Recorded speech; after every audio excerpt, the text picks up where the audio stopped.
All right, SIG 23. It is 26 January 2021. This is a catch up from all this information being dumped into a different folder, my email. So here we go. January 21. Hey, January 19, so 7 days ago, 2021, political warning. Democrats to crack down on Capitol protest groups. In a letter to the IRS, Senator Ron Wyden, Democrat, of course, urged the investigation and disqualification of tax-exempt groups involved in the Capitol protest. Wyden points out regulations that 501c3 and 501c4 groups can be disqualified for engaging in or encouraging illegal acts, which includes incitement of violence and terrorism. He also requests the IRS to produce a report on the findings of their investigations into tax-exempt groups present at the Capitol protest. Going one step further, Representative Carolyn Maloney, another Democrat of course, introduced the Insurrection Financing Transparency Act. Who's financing Antifa? Who's financing Black Lives Matter? The money raised from those organizations, who is that going to on the Hill? So Carolyn Maloney introduced the Insurrection Financing Transparency Act, a bill which would require companies to identify their beneficial owners if the company came under investigation into the Capitol protest. It is equally important to investigate the funding behind this mob attack. We must follow the money. Oh, stop it. You know damn well you're going to shield your constituents, and that's it. According to a statement from Maloney that accuses shell companies of funding protesters. Observers note, in November 2008, Rahm Emanuel infamously said, "You never want a serious crisis to go to waste. It provides the opportunity to do things that were not possible to do before." For roughly the past 2 weeks, the Capitol protest has been characterized as a violent insurrection, a case of domestic terrorism, and even a plot to assassinate Vice President Mike Pence. As a result of this effort to inflate the threat, we're seeing a sense of urgency over demands to do things that were not possible to do before. Over the weekend, there were calls by political pundits and former national security officials to treat Capitol protesters and Trump supporters as domestic extremists, with some even calling for deprogramming of their political beliefs. To be fair, however, re-education camps for Trump supporters is not a new idea. Yet, however, they are in power, and they now have the National Guard.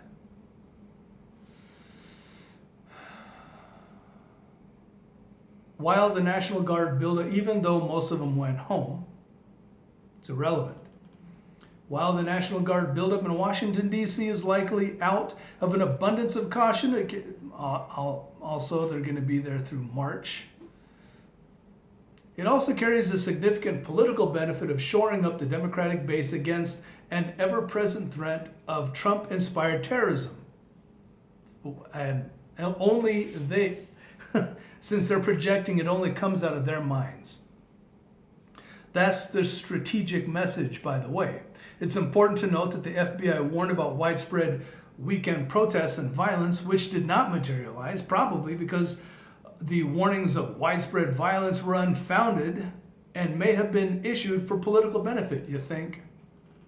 For at least the next 2 years, the House and the Senate, along with the Biden administration, will use the levers of government such as DHS and IRS to act on this clear and present danger to disrupt dissident political and social groups. Basically, anybody who is not,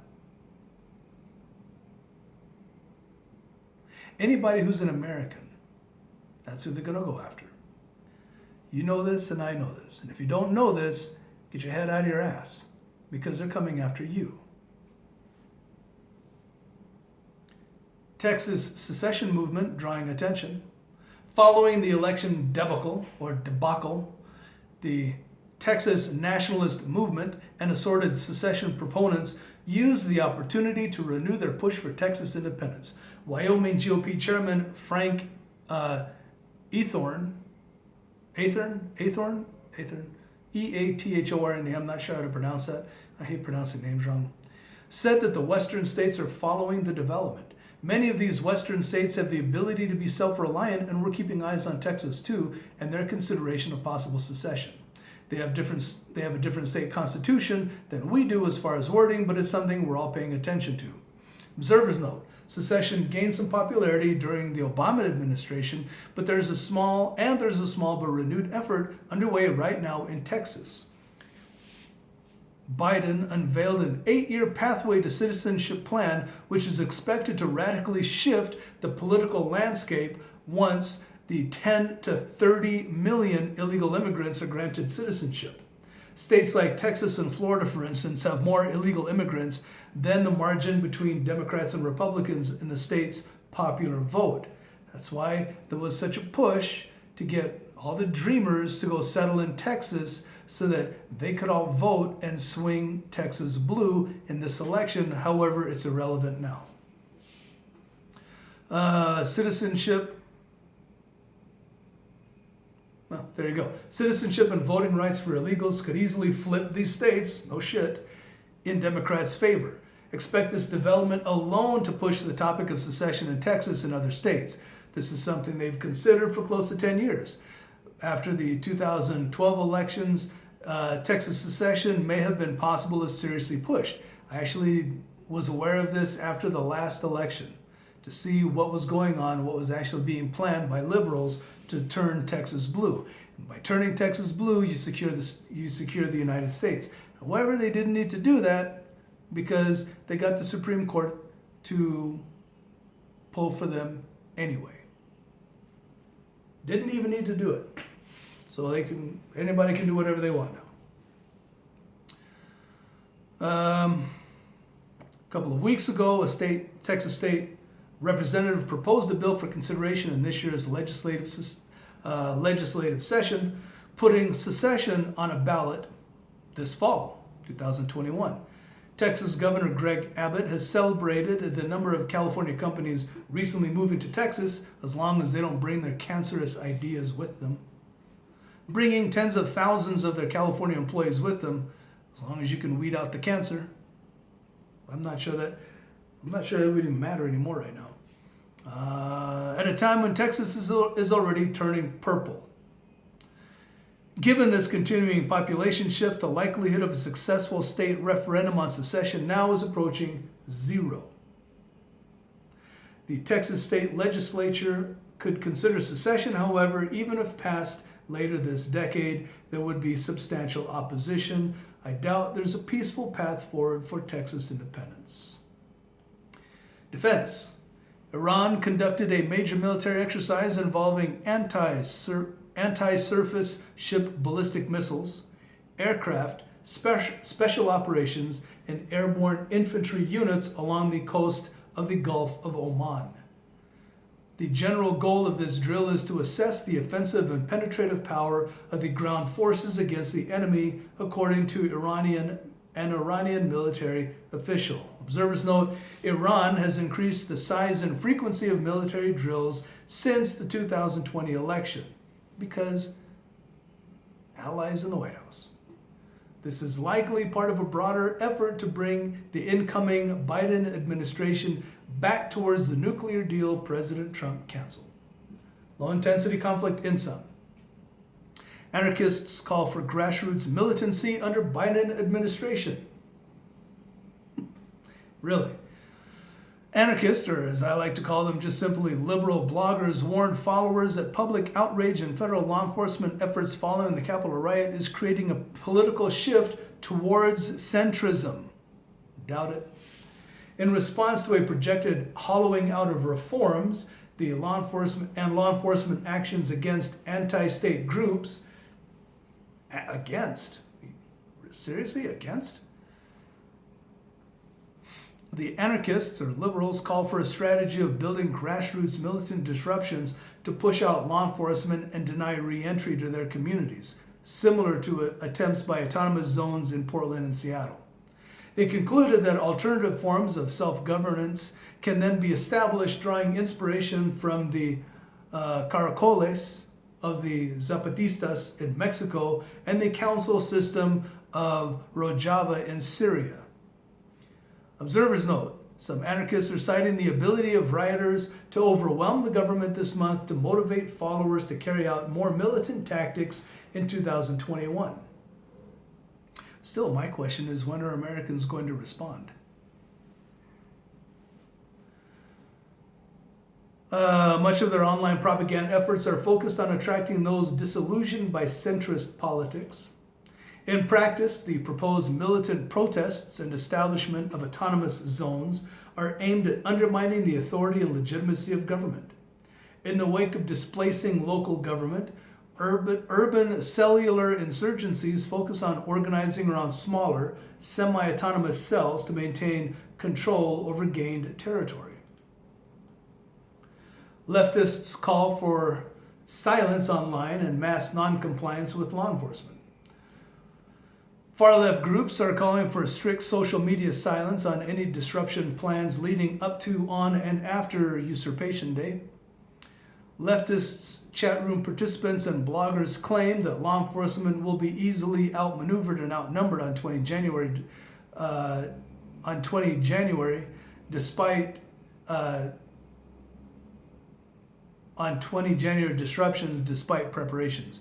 They warned, however, that a significant amount of investigations and digital monitoring will prevent or undo any progress made during riots that day.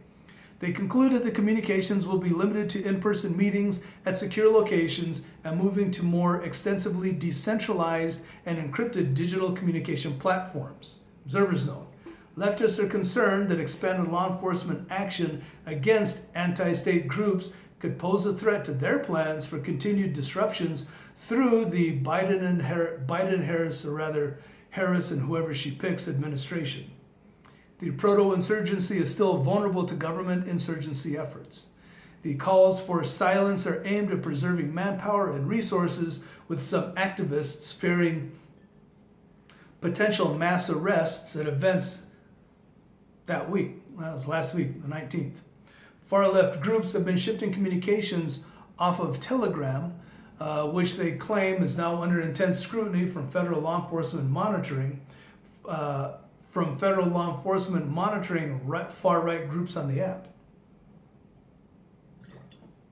You notice they're not monitoring far-left groups, or at least it doesn't say that. Far-left targets business collaborators with federal law enforcement. Far-left chat room participants called for the targeted destruction of businesses that allegedly support immigration and customs enforcement on Usurpation Day last week. Observers note, over the past few weeks, ICE detention facilities and police stations have been identified as targets for leftist disruptions under the incoming administration and the Democrat-held Congress. The extensive doxing effort of far-left groups over the past few years could easily support such attacks on business owners who continue to conduct business with law enforcement and the government. Lastly, federal prisons in lockdown ahead of inauguration. Interesting. Over 100 federal prisons were ordered to lock down over the weekend to prevent possible violence leading up to the presidential inauguration. The Federal Bureau of Prisons, 120 facilities, ordered inmates to remain in their cells for the majority of the day and canceled all visitations. Prisons, observers note, prisons are one of the targets for far-left disruption plans through 2021. But the lockdown was likely aimed at reducing the ability of prisoners from internally rioting while response teams are tasked elsewhere. Bureau of Prisons Special Operations teams are reportedly being deployed to Washington, D.C. for security response assistance, much like the deployment of ICE and Border Patrol agents to Portland, Oregon in 2020 to defend federal property from far-left riots. And this one was from the 22nd, so this is only 4 or 5 days ago? All right, no, shit, this is from the 20...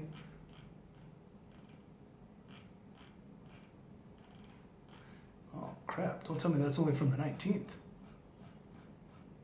Shit, that is only from the 19th. Holy crap, we still got a ways to go. All right, so, I'll keep slogging through this because this information needs to come out. And again, all I can say is people better be learning from their tactics and procedures, tactics, techniques, and procedures. Americans need to learn this. You need to be picking this up. You need to be getting the